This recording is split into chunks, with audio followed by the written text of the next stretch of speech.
Hi, do you follow someone because marami silang followers? Or di kaya maingay sa social media? Or do you follow them because they provide value? I do get it. Sometimes we are just entertained. We are just curious. But if you want to be in this Forex industry, your number one goal must be of learning.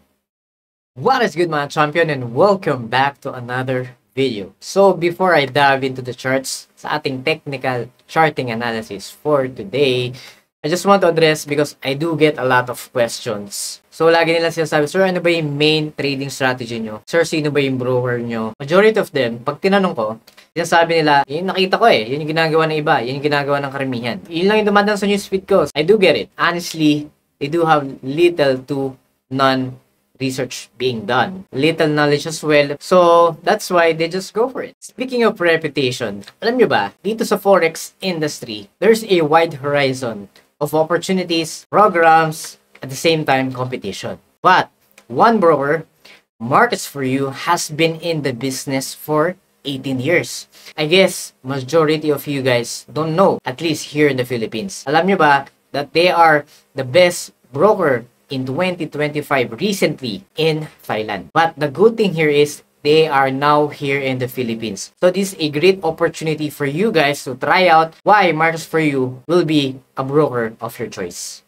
So today, I'll give you 7 points why you have to consider Markets for You as your main broker here in the Philippines. So first thing, pinaka-importante sa lahat, is regulation. They are FSC regulated and in compliance with all the legal financial standards globally.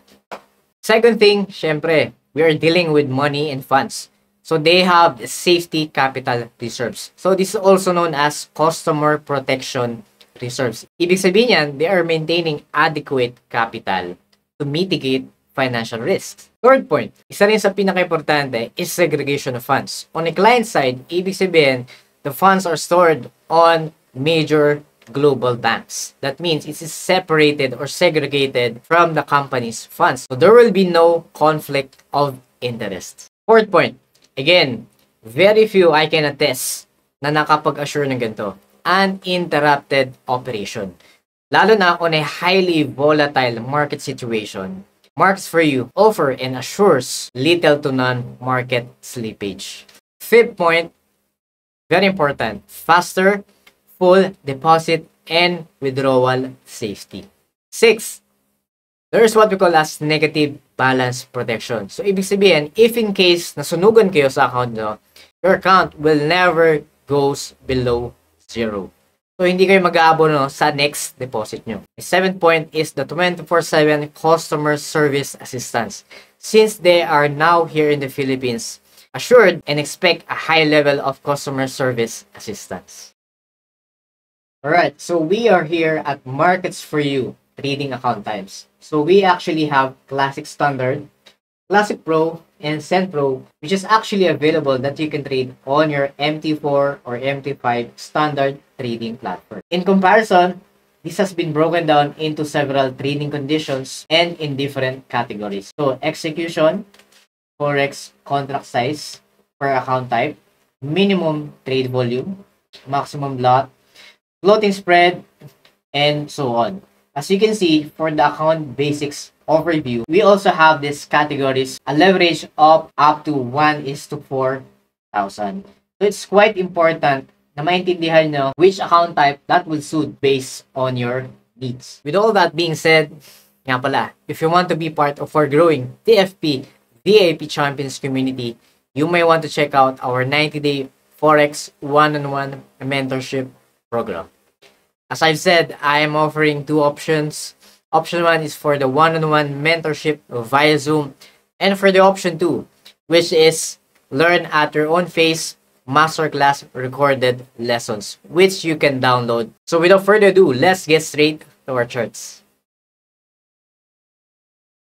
Alright, so what do we have here?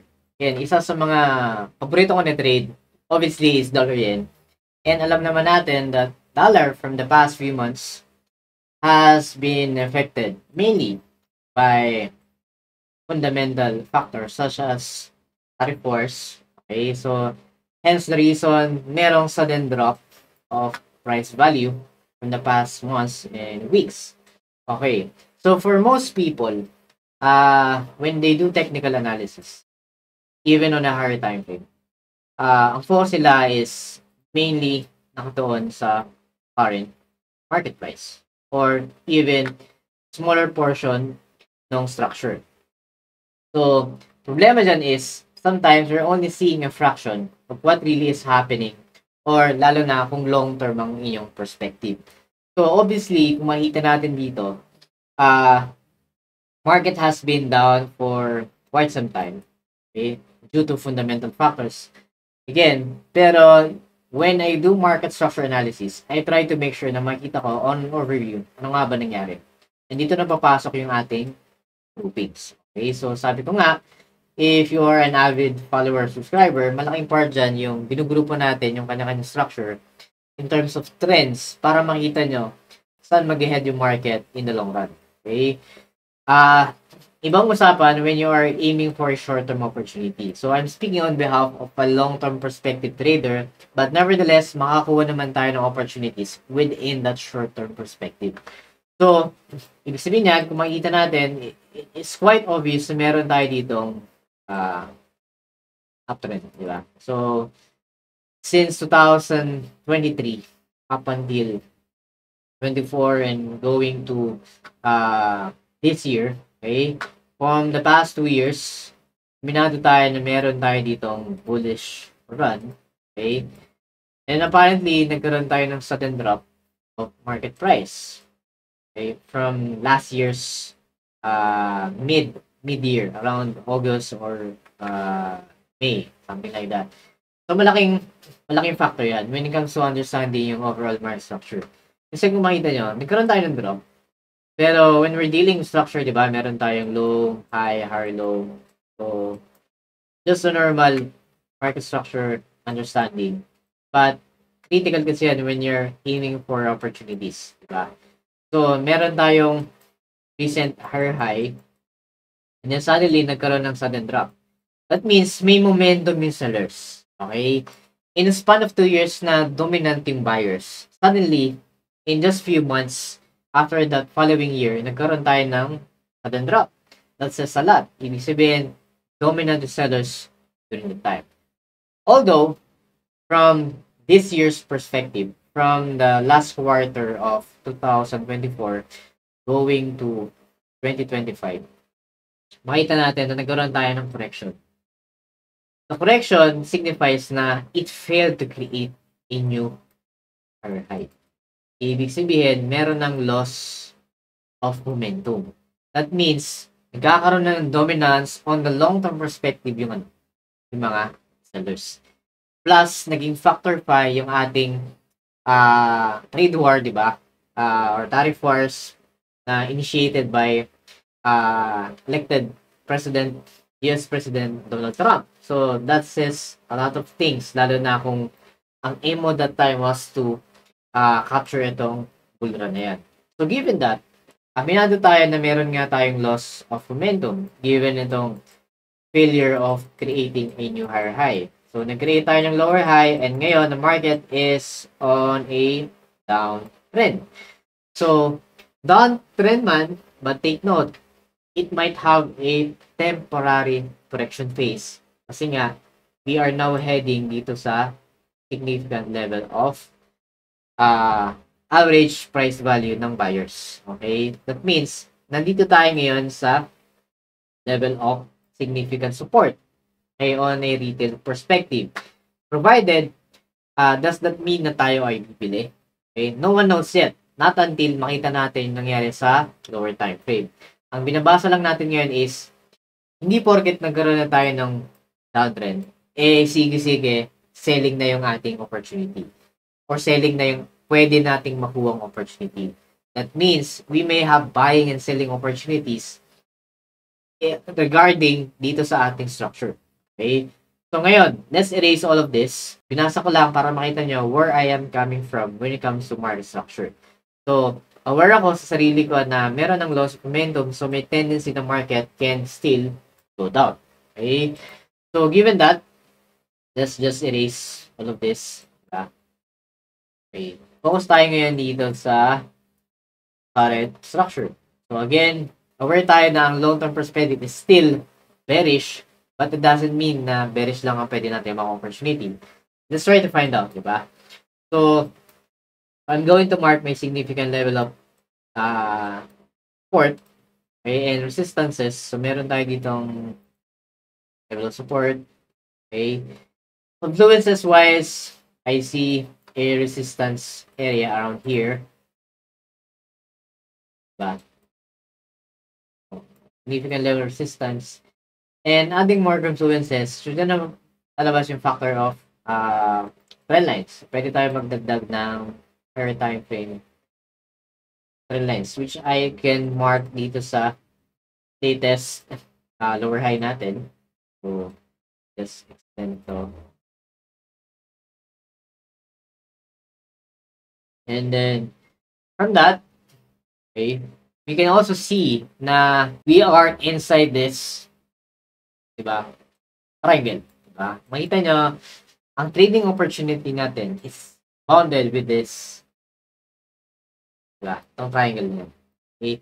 We don't want to think or overthink na this can go further or this can go up further. No one knows yet. We really cannot predict the market. What we are just doing is speculation based, obviously, kung meron kayong system rules. And dun tayo magbabase. So, aware ako na I'm limited with this space. So, ano pwede kong opportunity? The market price is obviously heading dito sa ating support. And we have this resistance, trend resistance. That means that is my boundary. If ever I'm aiming for a long position, hanggang dito lang. Okay?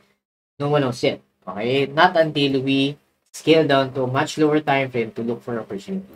Kung makita nyo rin, meron din tayong significant level of support here as a minor consideration. Kasi nga, this can be of a consideration or a factor as key level pag bumaba na tayo sa lower time frame. So, I can still consider itong level na yan. So, given that, let me just go dito sa ating 4-hour time frame. But take note, as I always say, should always mark our previous high and low dun sa previous daily candle. Okay? So, meron tayo ditong strong bearish momentum. So, yung previous day high niya at low, which is naka-level din naman sa significant level support. So, lalabas, ito siya. Ito yung previous daily high, ito yung previous day low. Anong implication yan? So, makita nyo, currently, meron tayong bullish candle. But, does that mean na pwede na akong mag-buy? No set. So, punta tayo ngayon ng 4 hours to see more details. Saka natin i-consider yung mga sinasabi ko. So, from here, meron tayong how many candles? 1, 2, strong bullish candle and then may follow-up. So, ngayon, nagko-correct lang yung market going down. So, anong pwede natin gawin? So, that means, if I'm going to apply the system rules of TFP water system, di ba? Ang aim natin when it comes to confluences, on this 4-hour perspective, kung day trade tayo, okay, let's add some confluences. Okay. Makita nyo. Meron tayong space dito that we can sell off before heading for a long-term buy. Diba? Yung sasabi ko na hindi porket downtrend, selling na yung makuha natin.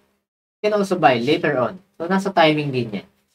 So, the only high probability areas that I can see, if ever, is dito. Una, if ever the market push through dito sa mabasag tong trend line resistance and mag-correct siya, this can be of good buy opportunity as an HPT zone for buy.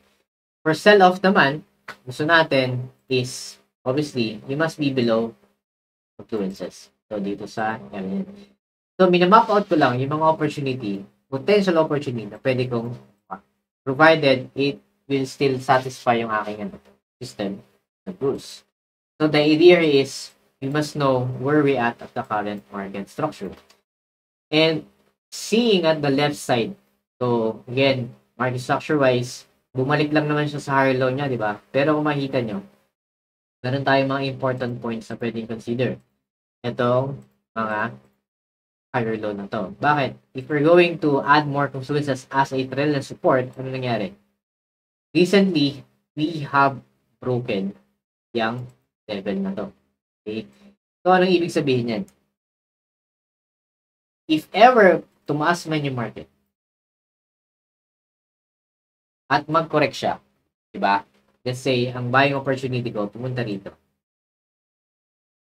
You can only trade up until here. Kasi may friction tayo, which is being considered dito sa level na yan. If in case, hindi pa siya mag-correct, that means, I can sell off around this level and ititipi ko siya around here. That is my only condition, di ba? I can only sell if I am below resistance, broken trend line, support.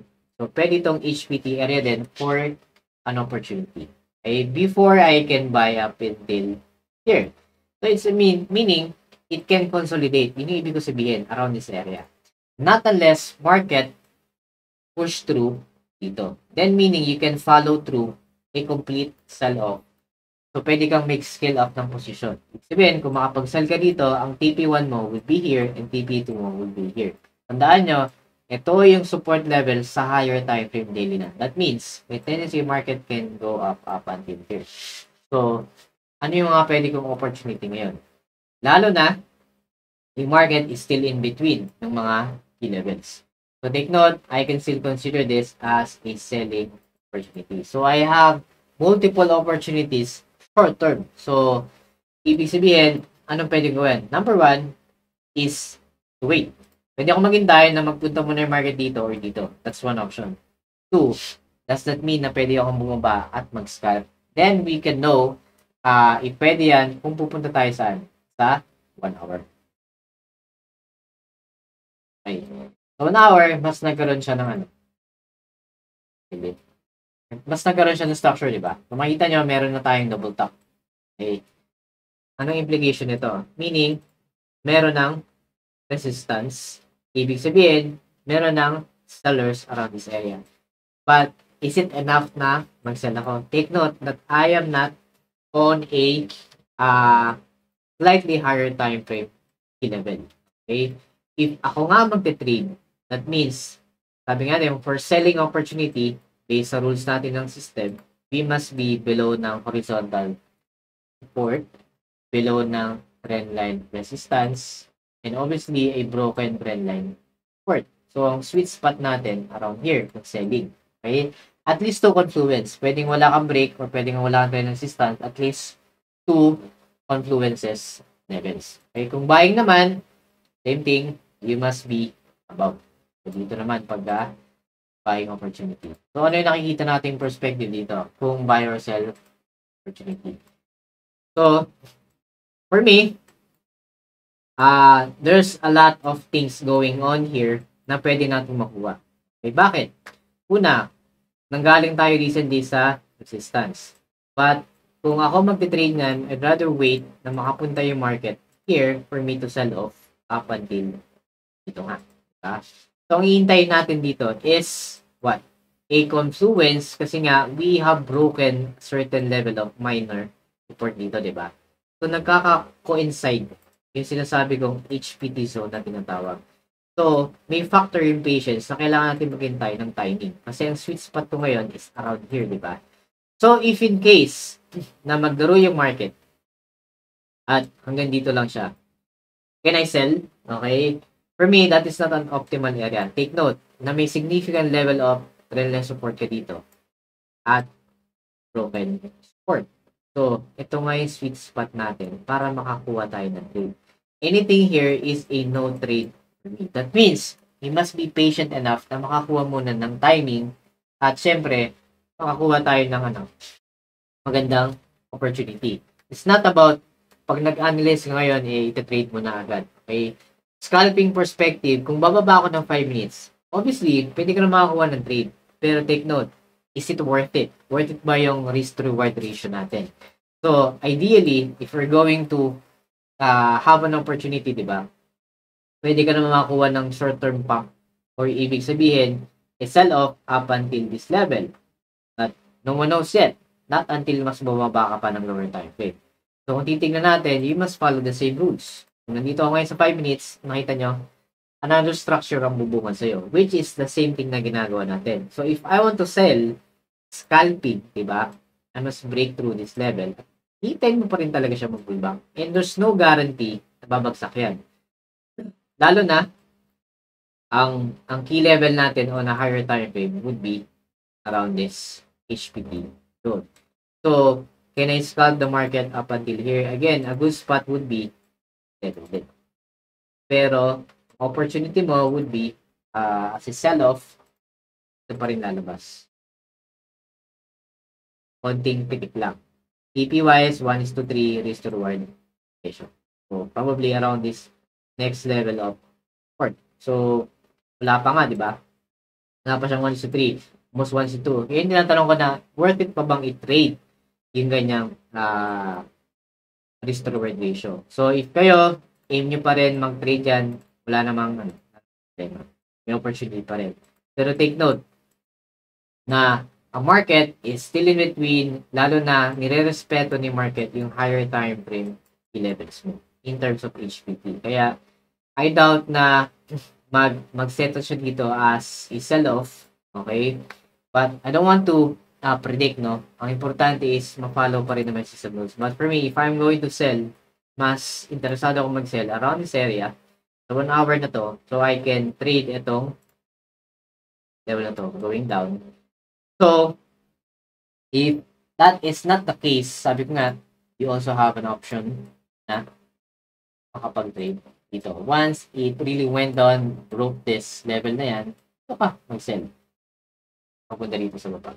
So, maraming possibilities. Ang point dito, I'm just giving ideas how you can look for opportunities na hindi lang iisa lang, regardless ng sa trend. So, hindi porket kung ano yung trend yun lang. Makikita mo pa rin yung details sa lower time. So, again, that is a little bit of forecasting pagdating dito sa variance. So, don't mind yung mga lines, no? I'm just giving ideas na nasan yung mga high probability trade zone natin. Kaya gumagawa ko ng mga trend lines, horizontal support resistances. Okay, don't be confused. Kung familiar na kayo sa TFUR system, it's the same process. I'm just mapping out ahead of time yung mga pwedeng puntahan ng price. And, syempre, magkako-insight na dyan yung mga knowledge natin ng candlesticks. So, I hope nakatulong tong video na ito sa inyo guys. And, see the advantages of why you may want to consider Marks for you as your trading broker. So, again, thank you so much to all my TFP, VIP champion students all over the globe, subscribers, followers, and sa lahat po ng sumusuporta. So, God bless and see you all on the next videos. Bye-bye. Alright guys, so I just want to inform and announce that our TFE VIP Champion Student private Discord community is already up. And yeah, here we have several channels wherein we share our technical trading ideas among each other. And of course, we also have our weekly trade ideas para sa ating mga weekly forecast para sa mga currency pairs and some announcement section. And of course, since tayo ay global, of course, we have other students as well na galing sa mga ibang bansa overseas. So, we introduce ourselves and introduce kung saan tayo galing, sa bansa tayo ngayon, OFW man o hindi. But nevertheless, this is a healthy community para mag-share ng mga trading ideas para sa inyo guys. And hopefully, I will be putting up a server publicly para sa mga baguhan naman and those mga followers and subscribers natin. Alright? So yeah, this is just a minor announcement and hopefully guys, you can join us and make this community grow lalo na sa ating mga estudyante nag-aaral. Alright guys, so mga baguhan pa lang. But nevertheless, everyone here wants to learn, wants to make profits from the market. But as much as possible, we're all equal in the eyes of the market. Alright guys, so that would be it. So yun lang and thank you very much. Right, bye-bye.